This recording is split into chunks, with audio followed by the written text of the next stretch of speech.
Okay. Well, So a question. So are you presenting the talk in live, or are we playing the pre-recorded video? So what is your preference? yeah, either one's okay. Okay, then we are happy to hear your live talk. Okay. Yeah, no problem. Okay. Thanks very much to Professor Zhang for the invitation and the nice introduction. So it's my great pleasure to present something regarding the spectral analysis of a convolutional neural network. So from the title, you may expect we will consider the theoretical understanding of the convolutional neural network from the perspective of spectral analysis. Okay, perhaps it's not very much related to the formal verification of a formal method. I would say the more we understand the convolutional neural network, the more concrete properties we can extract from the black box to do, for example, the verification. Okay.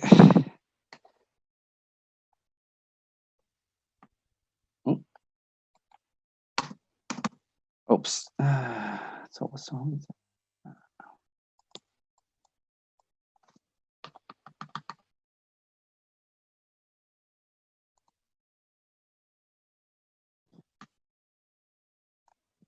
Okay, sorry.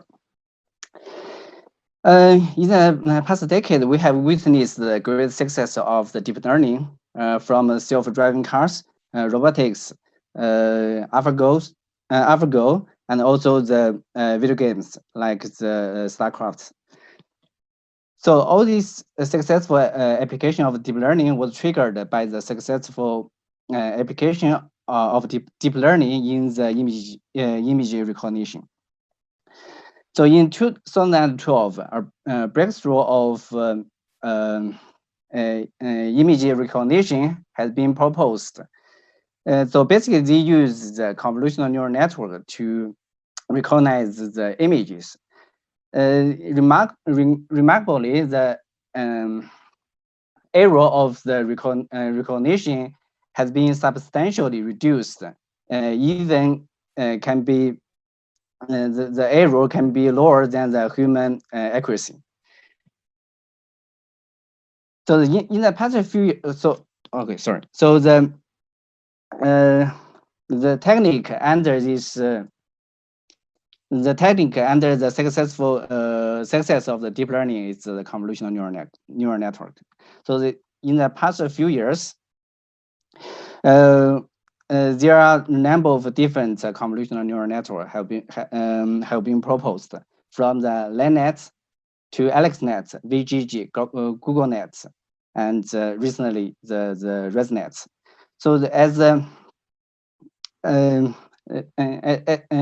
deep neural network goes deeper and deeper, the number of parameters becomes larger and larger, and we have the more and more powerful convolutional neural network. So why are convolutional neural networks so successful? So as we know, the convolutional neural networks consist of the two operations. One is the convolution. The other one is the pooling. It's kind of subsampling.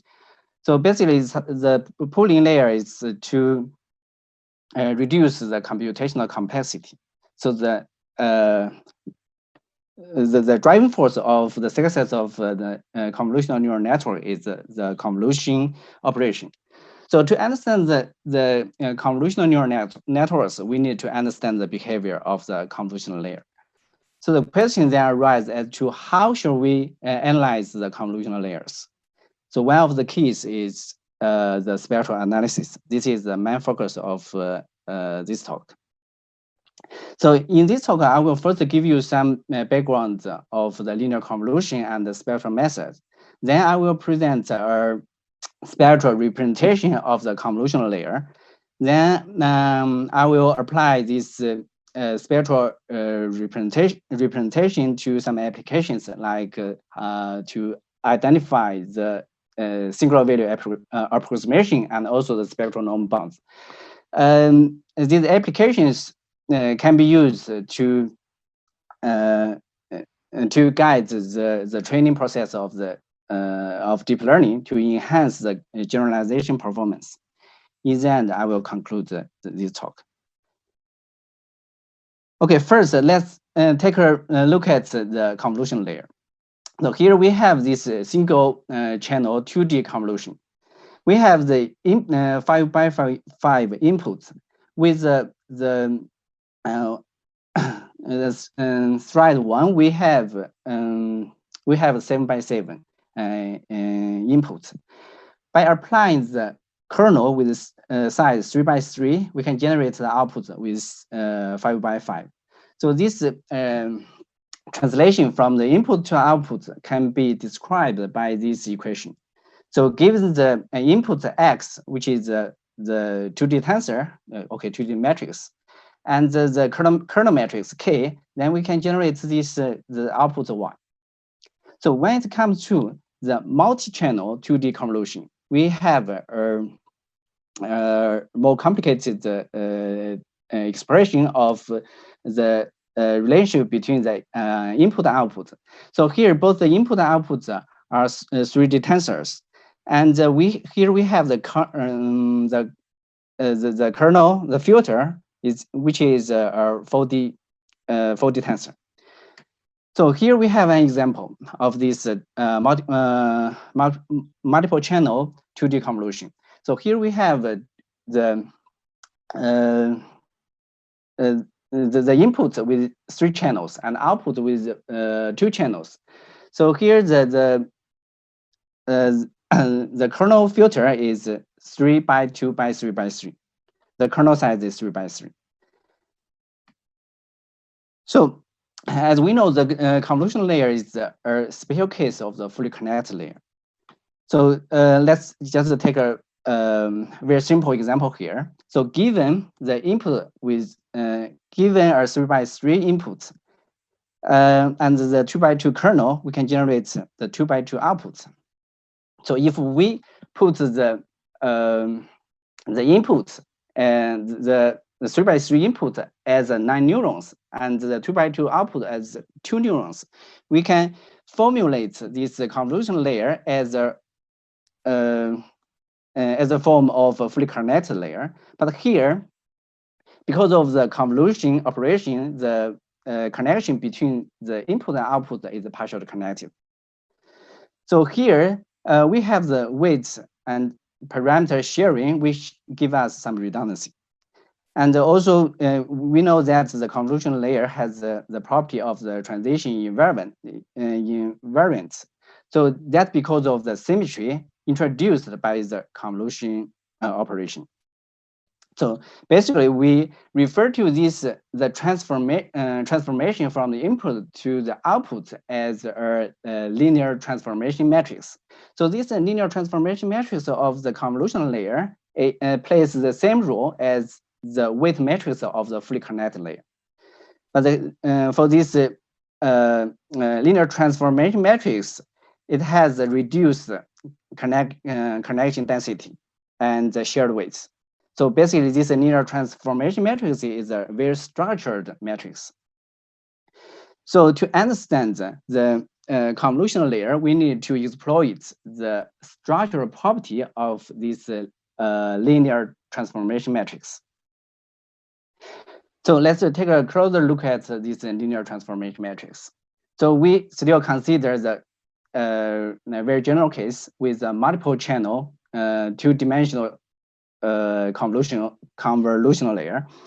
So given the relation between the input x and output y, which are 3D tensors, we can reformulate this relation by vectorization. Okay, we can have this equation. So the vectorized output is transformed from the vectorized input. Okay, if we can look at this example, we may understand this linear transformation better. So this figure is extracted from the paper by Wang and al. So basically, given the output y with m by 3 by 3 tensor and the input a 3 tensor c by 4 by 4. If we put all the inputs and all output as a long vector, then the transformation from the input to output can be constructed as a linear transformation matrix.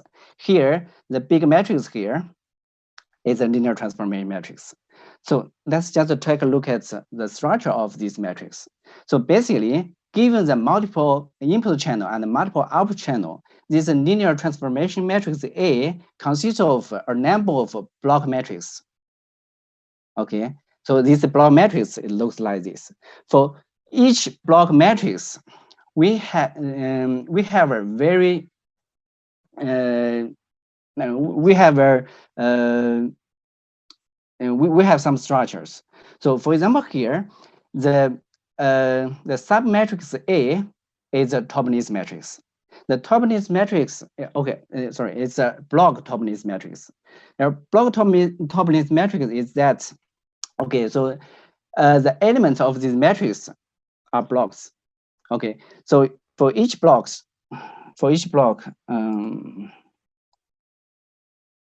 okay, so we have the identical submatrix in the diagonal line, and also for the diagonal line, we also have the identical block.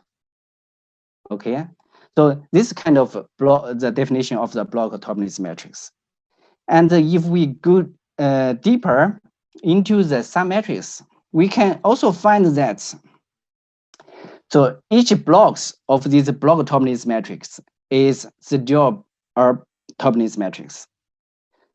So similarly, we have the identical elements in the diagonal line, and for each of the diagonal line, we also have the same elements.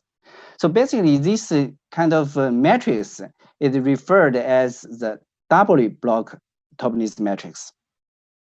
So so basically, the size of the matrix is C out n square by C in n square. Here, the n is the number of the n is the input size, and the C out and C in is the number of output and input channel respectively.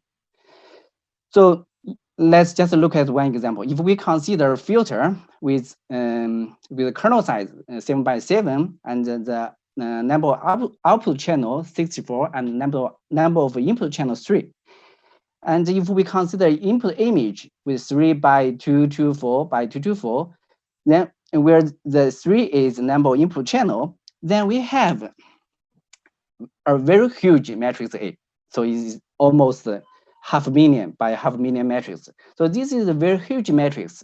So the direct analysis of this matrix is almost impossible. But we know that here the A has some structure.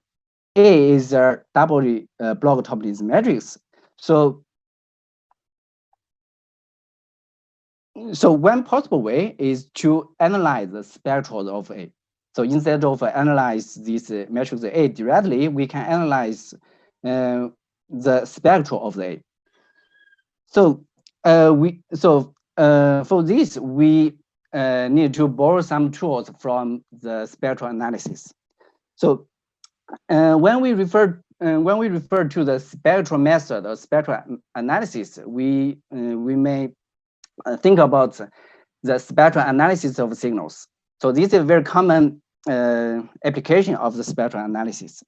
So as we know, for a signal, we can use the Fourier transform to transform the time domain signal x of t to the frequency domain x of omega. And by the inverse Fourier transform, we can do the operation. So basically, the Fourier transform and the inverse Fourier transform is kind of signal decomposition and projection operation. So basically, if we have the signal x of t, we can decompose the signal as a combination of a number of basis functions like the sine or cosine functions corresponding to different frequency. Then we project the decomposition to the, for example, the frequency domain. Then we can have the spectral of this signal. And if we move from the continuous signal to the digital signal, we have the discrete Fourier transform, DFT for short. So given a sequence of signal, we by projecting the sequence of the signal to some orthogonal basis, we can have the spectrum. Okay, the inverse DFT is the similar operation of the Fourier transform, inverse Fourier transform. So given the digital Fourier transform, we can rewrite the transform as in a matrix form. Then we can introduce this the DFT matrix, which is a unitary matrix with orthogonal rows and orthogonal columns. Then the DFT operation is just a multiplication between the input signal input sequence X and this DFT matrix. Okay, so in general, the spectral analysis of the signal is kind of a signal subspace representation and projection on some orthogonal basis. So basically, this is the basic idea of the spectral analysis of a signal. So the same idea can be extended to the spectral analysis of linear operator. So there's a well-studied theory about the spectral theory. The spectral theory studies the behavior of the eigenvalues and eigenvectors of the linear operation on the Hilbert space. So if the matrix is a Hermitian matrix, then we consider eigenvalues and eigenvectors. If we consider a general matrix, then we can consider the singular values and the singular vectors. So the commonly used tool in the spectral analysis of the linear operator is the singular value decomposition. So given matrix A, we can decompose the matrix A as the multiplication of three matrices, U, D, and V. Here, the U and V are orthogonal matrices corresponding to left and right singular vectors. And here, D is a diagonal matrix, consists of the singular values. So for the spectral analysis of the linear operator, we usually use the matrix norm, which is defined like this. So when we consider the P equal to 2, then we have the spectral norm. Okay, and the spectral norm is also the maximum single value of the matrix A. We also use other matrix norm like this, the Frobenius norm. So for the Frobenius norm, it involves all the single values. So here for the spectral analysis of the matrix, the spectrum of the matrix is the set of single values. So instead of studying the matrix A itself, we can study the single values of this matrix. And there's some very nice corresponding between the single values and the frequency. We can interpret the largest single value as the lowest frequency. Okay, so let me spend some time to have a look at the singular value decomposition. I think most of you know this very well. Here I just make sure we have the same page. So with the single value decomposition, we can represent the matrix A as a combination of a number of singular vector subspace.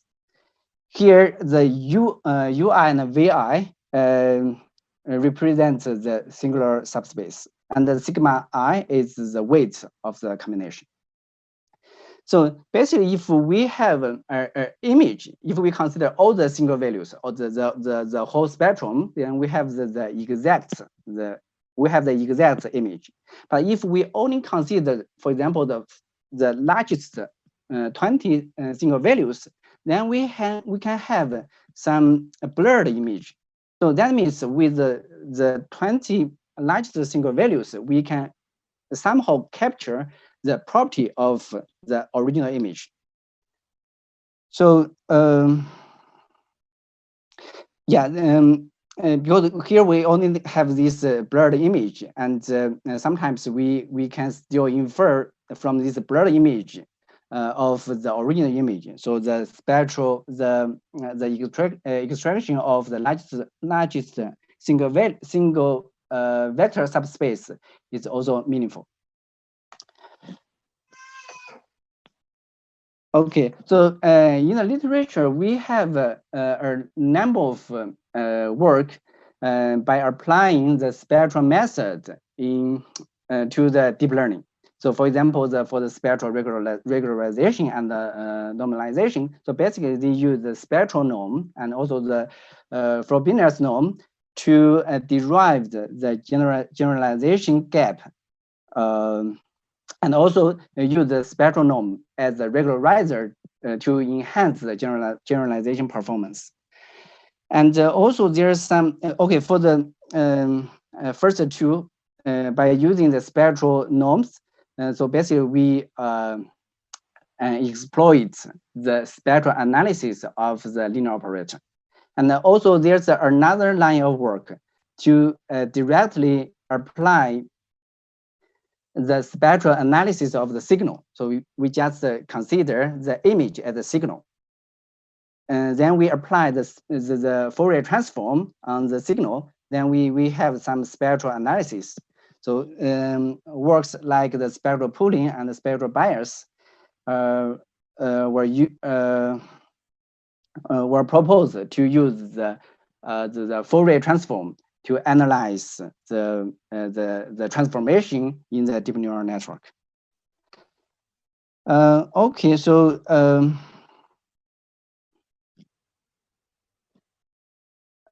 okay, let's take a look at how shall we use the spectral analysis tools to understand the convolutional neural network. So I will present a spectral representation of the convolutional layer. For this spectral representation, we use both sides of the spectral analysis, both on the signal and also on the linear operator. So let's take a look at this linear transformation matrix A. So because A is a huge matrix, the single value decomposition is almost impossible. The complexity is prohibitive. So given that this A is the double block Topanese matrix, so we can exploit the property of the Topanese to understand the spectral of the matrix A. So before doing that, we just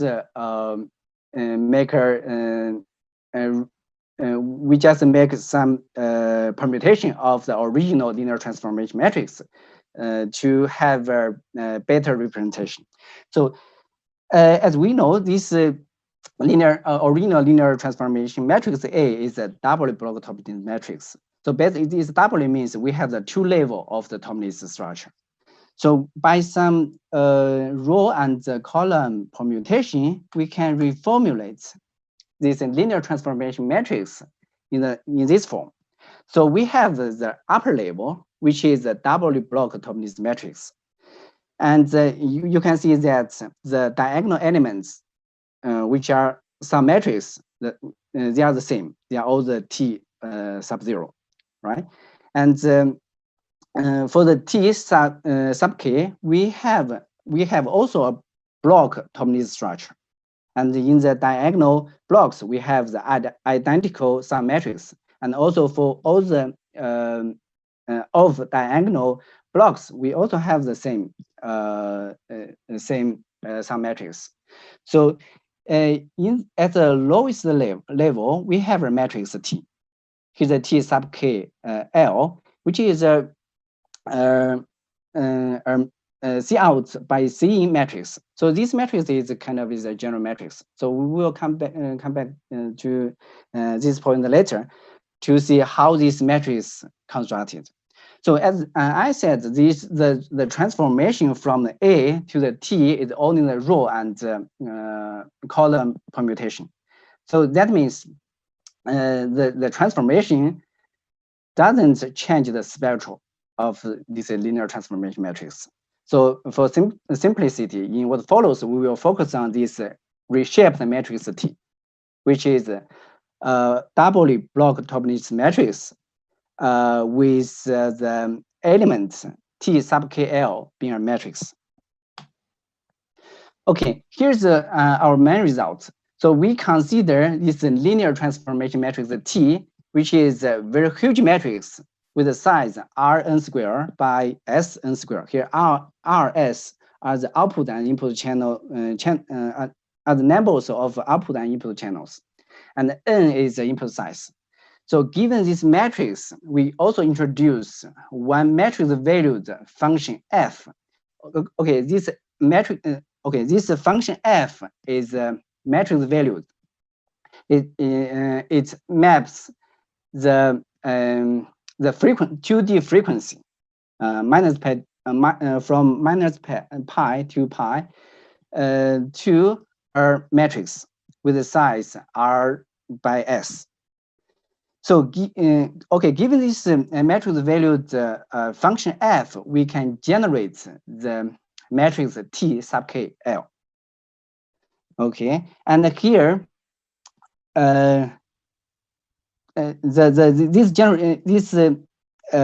this matrix valued function f can also be generated by the submatrix T sub KL. Okay, so here the T sub KL is a block matrix. It comes from the filter tensor, and this matrix is a real matrix with the size C out by C in. In general, this T matrix can be any matrix. There's no structure of this matrix, and for this the matrix valued function f, so it's basically it's a matrix with a size C out by C, and each element of this matrix is a function. Okay, so here f is a matrix valued function. We refer to this matrix as the spectral density matrix of the filter tensor. Okay, we can observe that there's a very nice relation between the matrix T and the function f. We can find that basically they are the pair of the Fourier transform, but this is the more general than the commonly used Fourier transform. We'll see this later. So by this by introducing the spectral density matrix, we have this result. This result says that the collective behavior of the single values of the linear transformation matrix T is equal to the collective behavior of the single values of this spectral density matrix. So roughly speaking, the spectral of this of the convolutional layer is equal to the spectral of this spectral density matrix T F. Okay, so by connecting the linear transformation matrix of the convolutional layer by this spectral density matrix matrix F, so instead of study the behavior of the convolutional layer, we can study this spectral density matrix, because for this spectral density matrix, the size is very small. It's the C out by C in matrix. So it's independent of the input size. Okay, so let me spend a little bit of time to explain this spectral the Fourier transform between the spectral density matrix and the convolutional filter matrix. Okay, so the main component is the submatrix T sub KL. So given this, let's see this example. If we have the input channel with size 3 and the output channel with size 2, then we have this. We have the kernel filter 3 by 2 by 3 by 3 by 3. So this matrix T sub KL can be collected like this. So the first set of elements in the first filter can go to the first row of this matrix, and the second part of the filter can go to the second row. Okay, so basically this matrix T sub KL is extracted from the filter tensor. And okay, consider this spectral density matrix if we apply the uniform sampling, meaning that if we apply the uniform sampling on the frequency, on the 2D frequency, then we have the conventional 2D DFT. Okay, so in general, this the Fourier transform here is a kind of non-uniform DFT for the matrix value signal. Okay, so basically in the literature, there also one work considers the linear transformation matrix of the convolutional layer in this paper. So, but the point is that in this paper they consider the circular convolution. Okay, but in fact, in practical convolutional neural networks, we usually have the linear convolution, right? So, the difference here, for the circular convolution, we have the circular matrix, but for the linear convolution, we have the Taubenis matrix. So the difference is only that it's if it's circular matrix or Taubenis matrix. So here we also prove that. So basically, for the linear convolution and the circular convolution, they are almost the same. If we have the sufficiently large input size. Okay, we also prove that the circular convolution is a special case of the linear convolution. The circular convolution is kind of a uniform sampling of our spectral density matrix. So to conclude, this the single values of the circular convolutional layer can be obtained by the singular values of the spectral density matrix F with the uniform sampling on the frequencies. Okay, so next I will present two very simple applications of using the spectral representation. The first one is a single value approximation. Okay, I don't think I have my time. Okay, so here, so the basic idea is that we look at the problem from the statistical perspective. Okay, we consider the single value function of the spectral density matrix F as a random variable. Then we introduce the quantile function and the cumulative distribution function of this single value function. Okay, so basically the quantile function is to map the probability to the single values, and the cumulative distribution function is to map the single values to a probability. Okay, so we also prove that by using the quantile function, we can approximate the single values of the linear transformation matrix T with the limited error.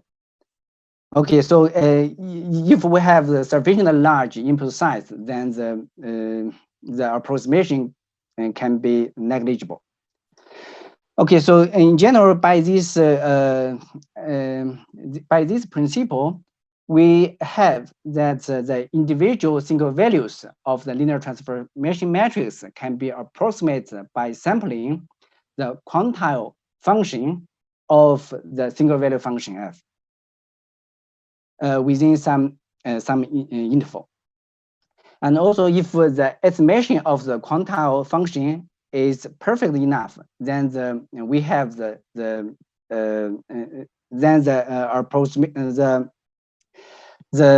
approximation error scale as big O 1 minus n. That means if n tends to infinity, then we have the exact approximation.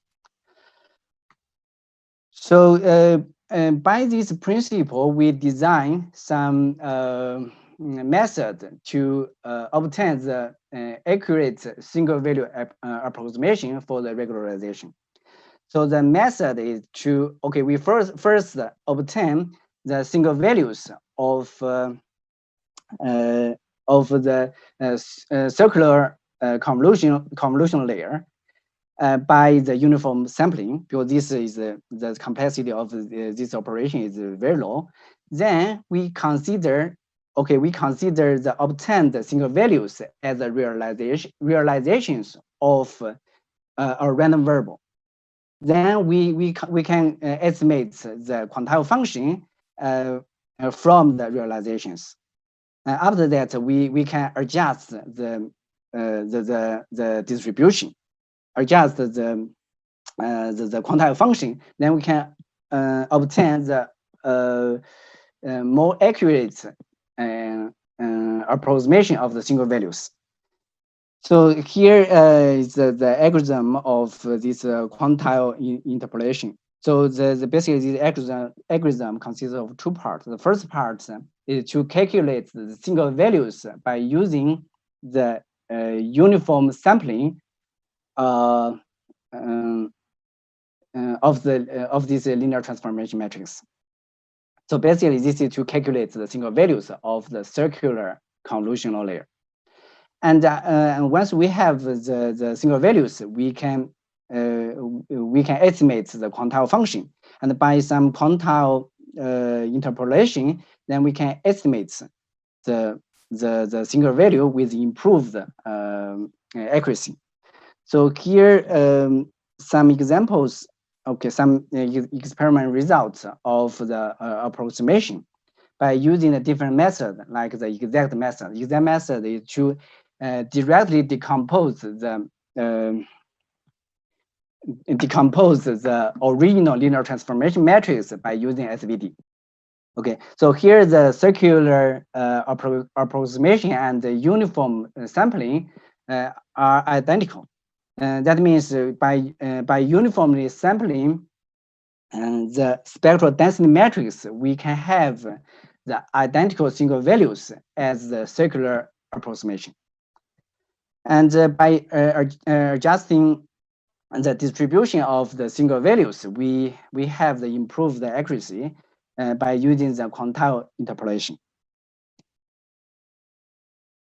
Okay, so the experiments have done on some practical convolutional neural networks like the Google Net and also the ResNet.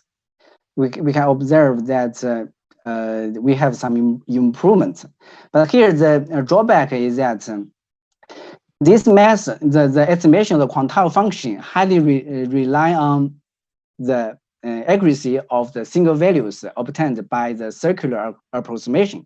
That means if the circular approximation is very inaccurate, then the improvement will be very limited.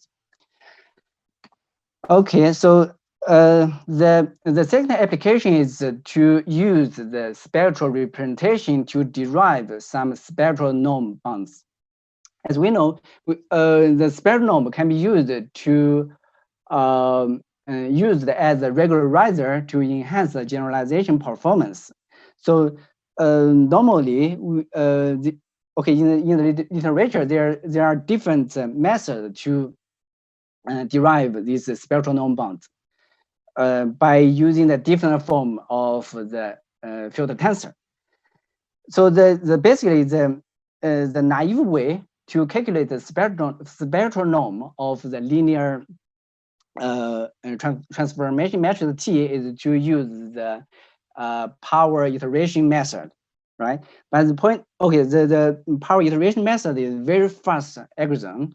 But the point is the linear transformation matrix has the huge size, which is scaled as the input size. So if the input size is huge, then the computation of the spectral norm using the power method is still very high.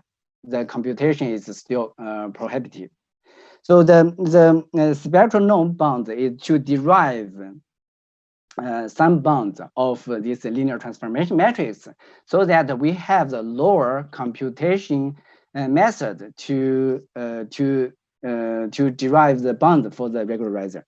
So because we need to use this bound as a regularizer, so this bound should be differentiable and low complexity. So here we use the spectral representation to derive the spectral norm bound of the linear transformation matrix T.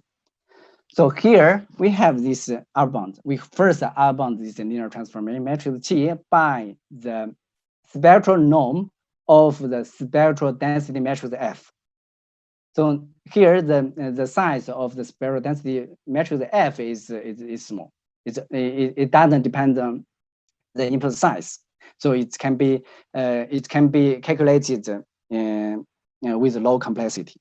And further, we derive some upper bound of this of the spectral norm of this spectral density matrix.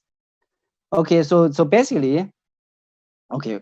So basically, the first bound is identical to the bounds reported in this paper. So basically, the spectral norm of the density matrix is upper bounded by the minimum of the two matrices R and L. R and L are from the reconstruction of the filter tensor. So here the size of the R and L is much smaller than the original matrix T. So further, we have some other bounds to upbound the spectral norm of density function F by some metric norms of some metrics of the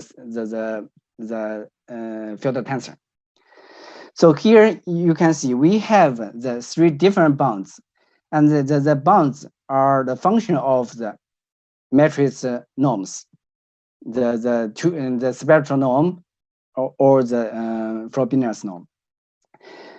So all these upbounds only depend on the filter tensor, right? It's only some matrix of the spectral tensor or the reshaped matrix of the spectral tensor. So it's very easy to compute.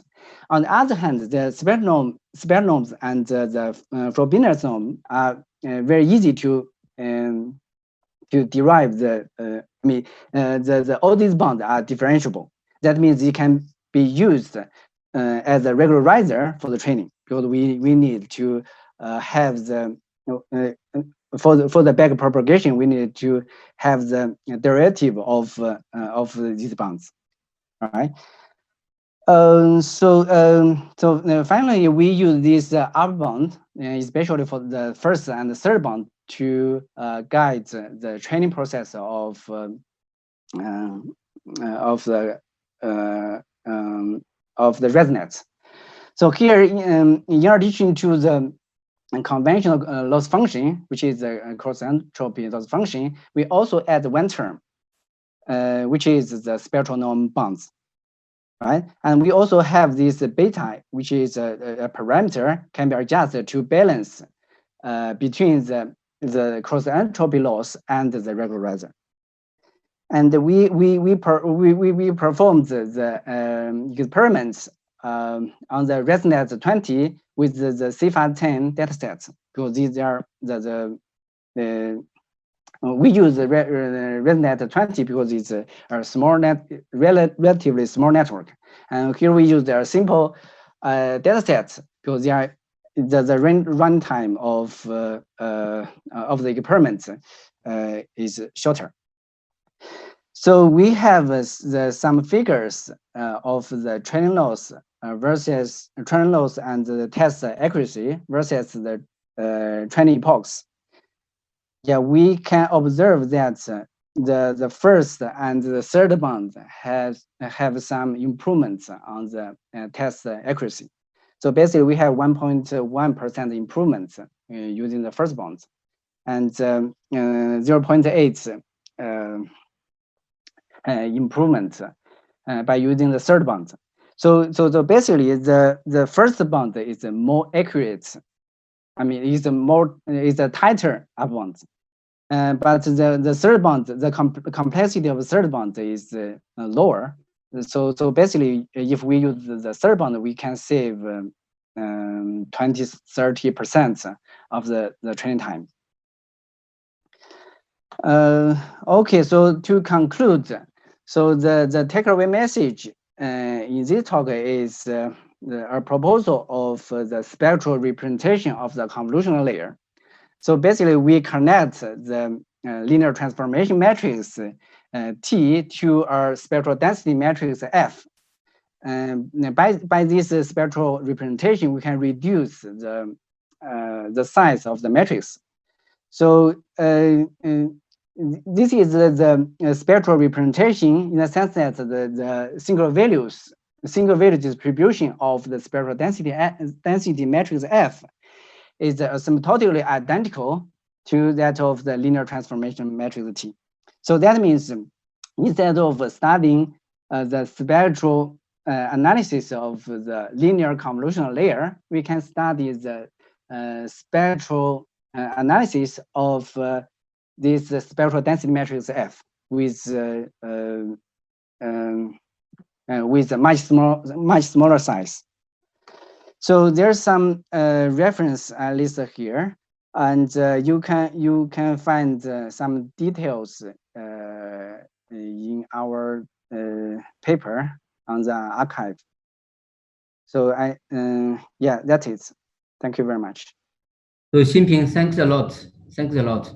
So if you go to previous slide where you have this improvement with here. So on the lower right in this picture, so there's a transition after around epoch 100.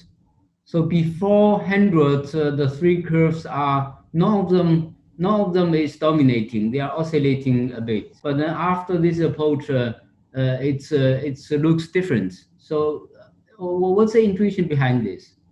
Oh, that's a good question. So it's because of the different learning rates.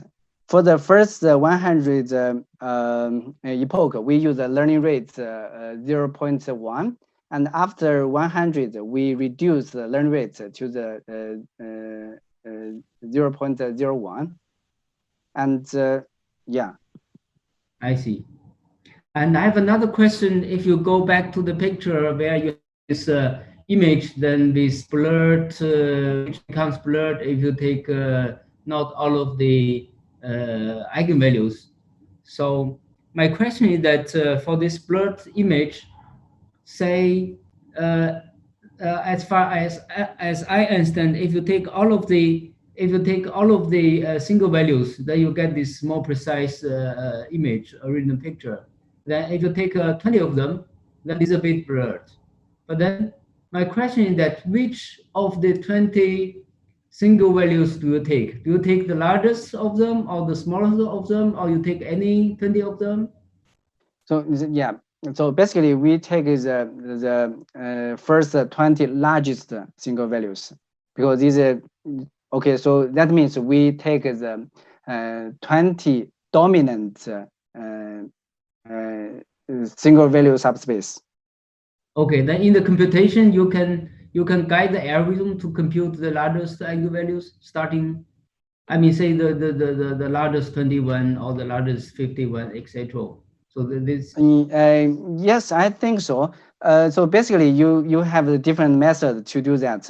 The one method is that you can calculate all the single values, then you just order them in a decent order. Then you can extract the first 20. And the other method, like you can apply, for example, the power iteration method in a repeated way.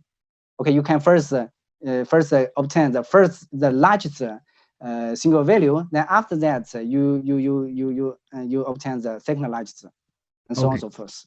Okay, so let me read a question from the other channel. So how are images with large singular values generated?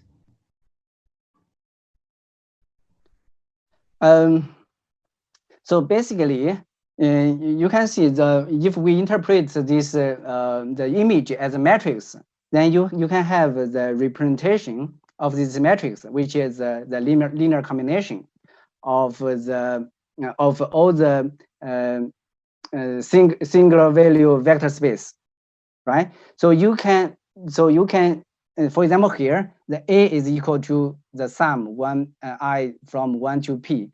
If you just want to extract let's say the first 20 subspace, then you cut the vector space according to the single values. Okay. So another question is that, so what is the difference between ordinary normalization and spectral normalization? Ordinary normalization. What does that mean?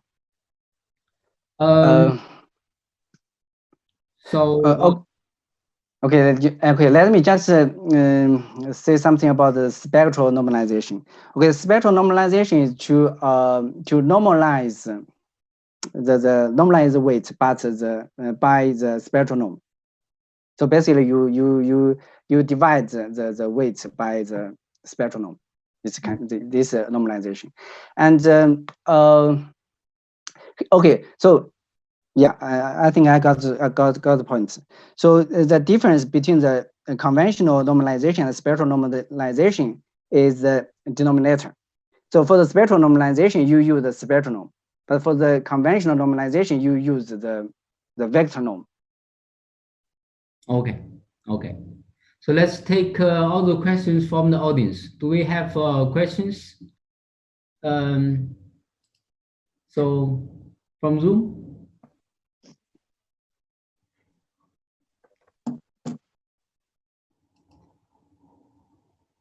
So let me insert a comment before we have some question.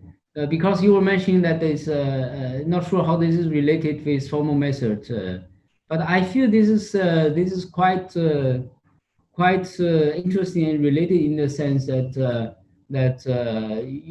you can add this regularization term to improve the accuracy of the trained network. And this is very interesting. This is because then you can generate more accurate networks. I'm saying if the goal is to have more accurate networks on testing data and etc., then this is a very valid approach. Just to have the connection, in my opinion. That's a good point. Thank you. So other questions?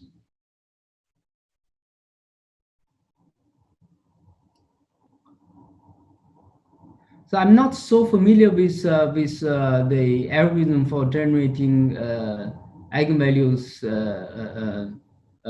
So you apply the algorithm for the special matrix, triplets matrix. So with that, what's the dimension of metrics that you can handle? So how large? So basically, the conventional approach to obtain the single value is you can use, for example, as I said, you can use the single value decomposition, or the iteratively use the power method, because the size of the original matrix is very large, which depends on the input size, right? So here we just reduce the size. We just remove the dependence of the input size. So with this spectral representation, we deal with the matrix with the size C out by C in. It only depends on the number of channels. Can you quantify on the precision? So say either due to what you were just explaining, if you cut off something, or just due to numerical computation. So how does that come into picture or affect the algorithm?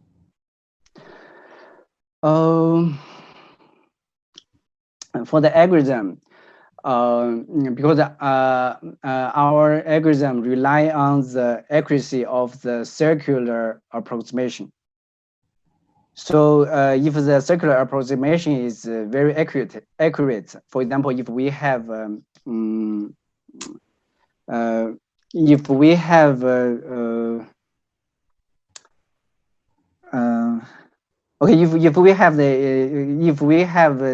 convolutional layer with the input size like very big input size, then the circular approximation can have a very accurate